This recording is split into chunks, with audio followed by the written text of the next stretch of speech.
Старт на новата образовна стратегија. Извештај за врсничко насилство пред јавноста. Делумна сообраќајна зона во Дубровник со нови правила.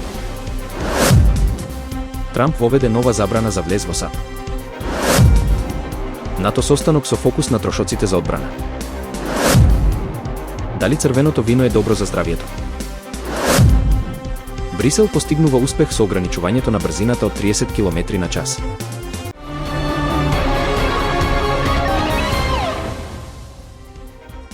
Во Скопје денеска ќе се одржи првата работна средба на Министерството за образование и наука со повеќе институции и партнерски организации за подготовка на новата стратегија за образование за периодот 2026 до 2032 година. Од Министерството за образование и наука информираат дека на настанот воведно обраќање ќе има министерката за образование и наука Весна Јаневска. Во Europe House во Скопје денеска ќе бидат презентирани наодите од првиот национален извештај за однесувањата поврзани со здравието на децата од истражувањето од 2021-2022, фокусирани на врсничко насилство кај ученици од 11, 13 и 15 години во Македонија. Извештајот, поддржан од UNFPA, прикажува податоци за малтретирање, сајбернасилство и тепачки, со осврт на ефектите од пандемијата, социјалните нееднаквости и насилството во семејствата. Настанот вклучува воведни обраќања, презентација и панел дискусија со представници од институции и граѓанскиот сектор. Во Дубровник стапи во сила новата мерка за сообраќајно ограничување во центарот на градот, со цел намалување на метежот и подобрување на квалитетот на живот. Градоначалникот Мато Франковик најави двомесечен адаптацијски период без казни и истакна дека жителите со РРК картичка ќе имаат слободен пристап. Комерцијалните возила ќе бидат под строга контрола, а дозвола ќе добијат само возачите на Бер и Болт кои ги исполнуваат условите. Поради проблеми со нелегални такси возачи, ќе има ненајавени инспекции, а службениците ќе бидат опремени со камери. Зоната наскоро ќе биде прикажана и на Google Maps.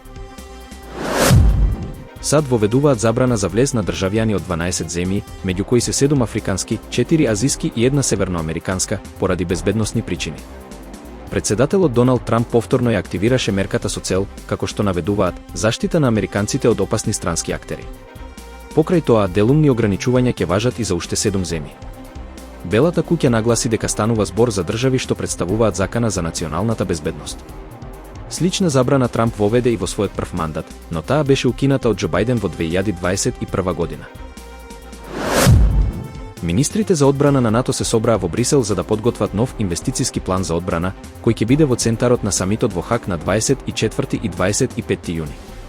Председателот на САД, Доналд Трамп, бара сојузниците да ги зголемат трошоците за одбрана на 5% од бруто домашниот производ, што е значително повеќе од сегашната цел од 2%.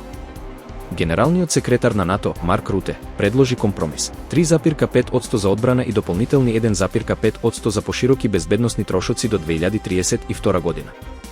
Земјите членки остануваат поделени околу временската рамка и дефиницијата на трошоци за одбрана, со дебати за вклучување на сајбер безбедноста и инфраструктурата. Некои источноевропски земји, како Литванија, сметаат дека целта за 2032 година е предоцна и се залагаат за побрзо зголемување на трошоците. Иако Украина е поканета на самитот, нејзиното присуство и улога остануваат неизвестни, со оглед на промената на фокусот кон внатрешната безбедност и распределбата на трошоците меѓу сојузниците.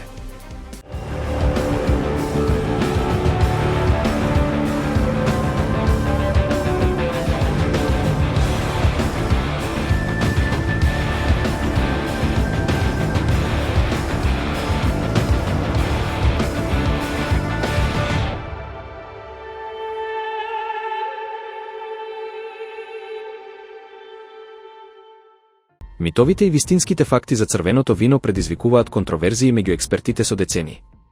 Вистина е дека одредени корисни антиоксиданси како ресвератрол и флавоноиди се присутни во црвеното вино, но исто така, вистина е дека алкохолот, без оглед на неговиот извор, носи сериозни здравствени ризици. Особено е интересен францускиот парадокс, феномен што сугерира дека французите, и покрај исхраната богата со масти, се помалку погодени од срцеви заболувања, што често се припишува на умерената консумација на црвено вино. Вистина е дека линијата помеѓу користа и штетата е тенка и многу зависи од количината, фреквенцијата и поширокиот животен контекст.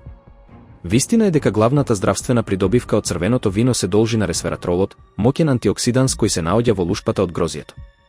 Тој може да придонесе за здравието на срцето преку регулирање на холестеролот, намалување на воспалението и намалување на ризикот од срцеви заболувања.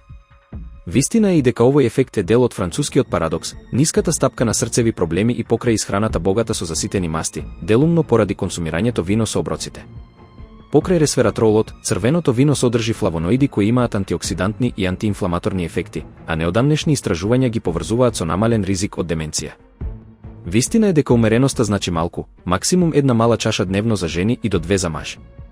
Умереното консумирање, особено со оброците, може да има корисен ефект врз здравјето. Меѓутоа, вистина е и дека претерувањето со алкохол ги негира сите можни придобивки и го зголемува ризикот од сериозни здравствени проблеми, вклучувајќи оштетување на црниот дроб, ментални нарушувања и одредени видови на рак. Вистина е дека алкохолот, иако малите количини на црвено вино може да го намалат ризикот од некои болести, сепак е поврзан со зголемен ризик од други форми на рак. Вистина е дека придобивките од растителните соединенија како ресвератролот можат да се добијат и без консумација на вино.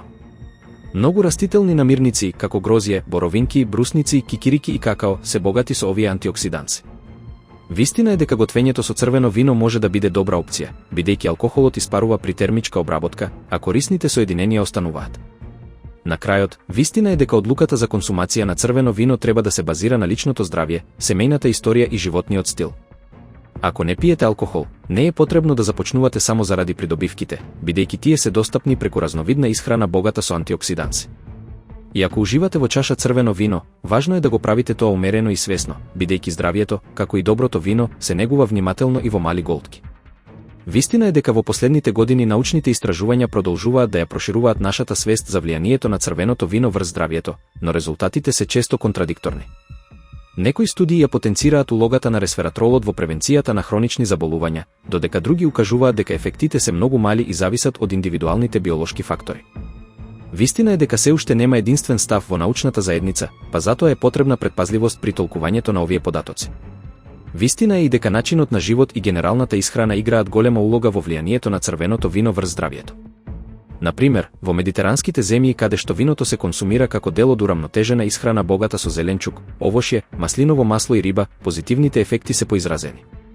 Вистина е дека контекстот на потрошувачка е клучен, а самото вино не е магична пилула за здравје без соодветен начин на живот. Исто така, вистина е дека за оние кои веќе имаат здравствени проблеми или земаат лекови, консумирањето на алкохол може да има непредвидливи и опасни последици. Затоа, секогаш е најдобро да се консултира лекар пред да се воведе или промени навиката за пиење вино, особено ако постојат хронични заболувања. Вистина е дека индивидуалниот пристап е најважен кога станува збор за балансот помеѓу ризикот и користа од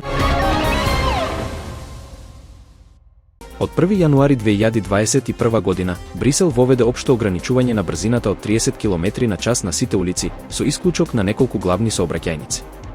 Оваа мерка, дел од стратегијата Визија 0 за елиминирање на смртните случаи во сообраќајот до 2030 година, веќе покажува значајни резултати. Според податоците на Брисел Мобилити, просечната брзина на возилата значително се намалила на сите патишта, без оглед на претходните ограничувања. Ова укажува на зголемено почитување на новите правила од страна на возачите. Ниските брзини се забележуваат во сите делови од денот, вклучително и навечер, што значи дека не се резултат на сообраќаен метеж. Дополнително, новите ограничувања не предизвикале подолго време траење на патувањата. Мерката има и значително влијание врз безбедноста во сообраќајот. Бројот на смртни случаи во сообраќајни несреќи се намалил од 23 во 2019 година на 6 во 2023 година и 10 во 2024 година. Дополнително, анализите покажуваат дека во 2024 година прекумерната брзина не била фактор во фаталните несреќи. Овие резултати ја потврдуваат ефикасноста на ограничувањето на брзината од 30 км на час како клучна мерка за подобрување на безбедноста и квалитетот на живот во урбаните средини.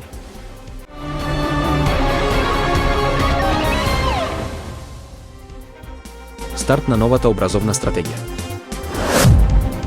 Извештај за врсничко насилство пред јавноста.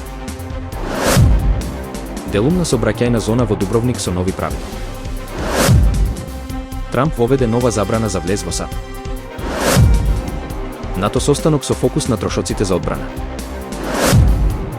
Дали црвеното вино е добро за здравјето? Брисел постигнува успех со ограничувањето на брзината од 30 км на час.